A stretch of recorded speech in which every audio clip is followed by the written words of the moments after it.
Mark Carney was officially sworn in as Canada's new Prime Minister on Friday, March 14th, succeeding Justin Trudeau after nearly a decade of leadership. In his first public address, Carney strongly tackled the sensitive issue of Canada's relationship with the United States. He unequivocally declared that Canada would never become part of the United States, describing any suggestions otherwise as completely absurd. Carney stated, "We will never, ever, in any form, shape, or way become part of the United States. America is fundamentally not Canada." This statement was a direct response to recent remarks by U.S. Senator Marco Rubio, who suggested Canada might economically benefit by becoming the 51st state of America. Carney dismissed Rubio's assertion as crazy and emphasized that Canada maintains distinct cultural, political, and economic identities separate from its southern neighbor. Despite his firm stance against annexation, Carney acknowledged the importance of diplomatic relations and expressed openness to constructive collaboration with the United States under the Trump administration. However, he did not shy away from criticizing President Donald Trump, whom he labeled as a significant threat to Canadian workers, families, and businesses. Carney highlighted the Trump administration's covetous attitude towards Canadian resources, including water, land, and natural resources, warning that any such ambitions could jeopardize Canada's sovereignty and way of life. These remarks underscored rising tensions between Canada and the U.S., further intensified by recent disputes over trade tariffs. In a significant development reflecting these growing tensions, Canada's Ministry of Defense, led by Minister Bill Blair, announced that it is actively reconsidering its commitment to acquiring U.S.-manufactured F-35 stealth fighter jets.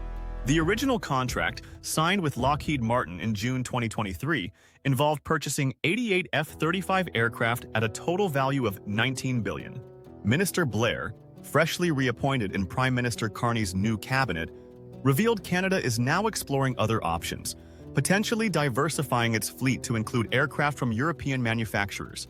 This reconsideration follows Portugal's recent cancellation of its own F-35 acquisition, largely due to concerns regarding U.S. foreign policy under President Trump. Portuguese Defense Minister Nuno Melo cited unpredictability and potential operational restrictions imposed by the United States as primary reasons for abandoning the procurement. Portugal's decision has sparked further speculation that other NATO allies might reconsider their commitments to the F-35 program, given the current geopolitical climate. Minister Blair explained that Canada remains committed to the initial delivery of 16 F-35 jets scheduled for next year, but is reassessing whether the entire fleet of 88 fighters must be exclusively F-35s. Blair's comments suggest Canada may opt for a mixed fleet, incorporating advanced European aircraft alongside the initially procured F-35s. A prime candidate for this role is Sweden's Saab JAS-39 Gripen E, a highly regarded multi-role combat jet renowned for its operational versatility and cost-effectiveness. The Gripen E is particularly suitable for Canadian defense needs, especially considering the challenging Arctic conditions that characterize a significant portion of Canada's operational environment. Developed by Saab AB, a leading Swedish aerospace and defense company founded in 1937, the Gripen E features impressive specifications.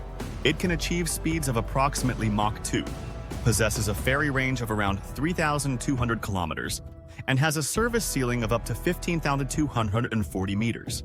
Its delta wing canard design provides exceptional maneuverability, while its capability to operate from makeshift runways and roads significantly enhances operational flexibility. Equipped with advanced avionics and an integrated cockpit designed for superior pilot situational awareness, the Gripen E can carry 6 air-to-air missiles and advanced weaponry, including the Meteor missile. Saab previously offered full technology transfer and domestic production capabilities as part of its bid to supply Gripen jets to Canada, highlighting its suitability for interoperability with existing U.S. military systems. Although Canada initially finalized its commitment to the F-35 in January 2023, current geopolitical developments have reignited interest in European alternatives. Canada's defense sector, a cornerstone of national security, comprises numerous companies employing more than 64,000 Canadians and generating approximately $10 billion in annual revenue. Exports constitute around 60% of this revenue, demonstrating the international competitiveness of Canada's defense industry.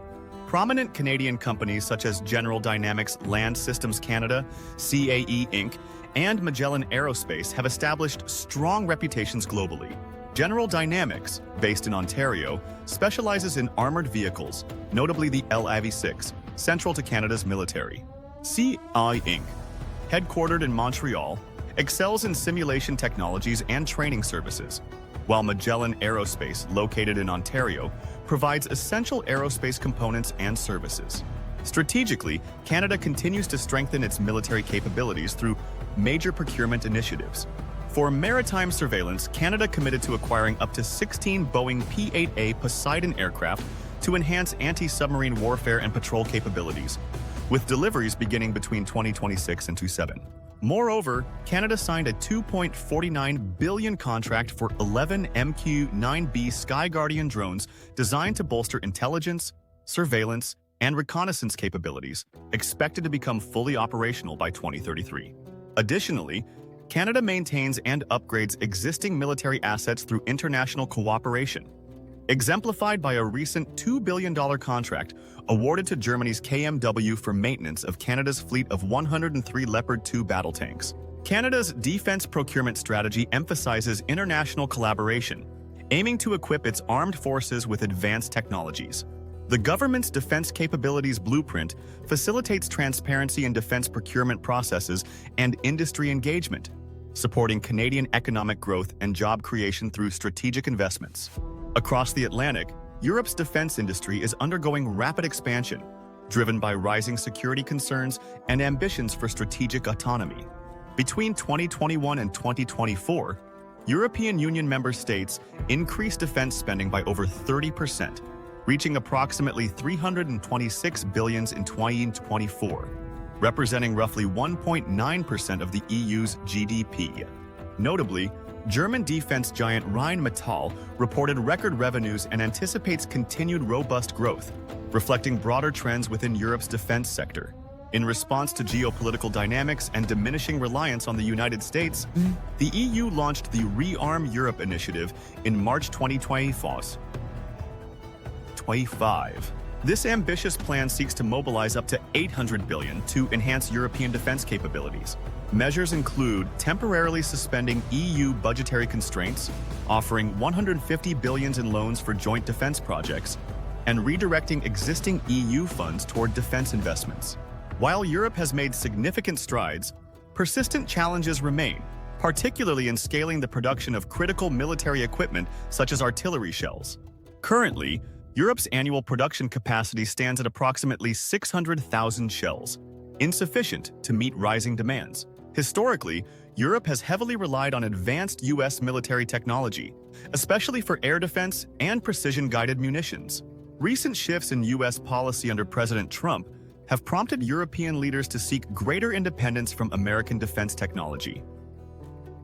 Although Europe is advancing towards self-reliance, fully substituting the U.S. role in providing sophisticated military equipment remains challenging due to fragmentation and inefficiencies within the European defense industry. Canada's reconsideration of the F-35 acquisition is symptomatic of broader international trends, underscoring shifting alliances and evolving geopolitical realities. As Canada navigates these complexities, the decision to diversify its military procurements marks a significant moment in its defense strategy, reflecting broader concerns about sovereignty, operational flexibility, and international cooperation. This reconsideration highlights Canada's cautious approach to balancing diplomatic relations with defense sovereignty, signaling to allies and adversaries alike a determined stance on national security amidst increasingly complex global dynamics.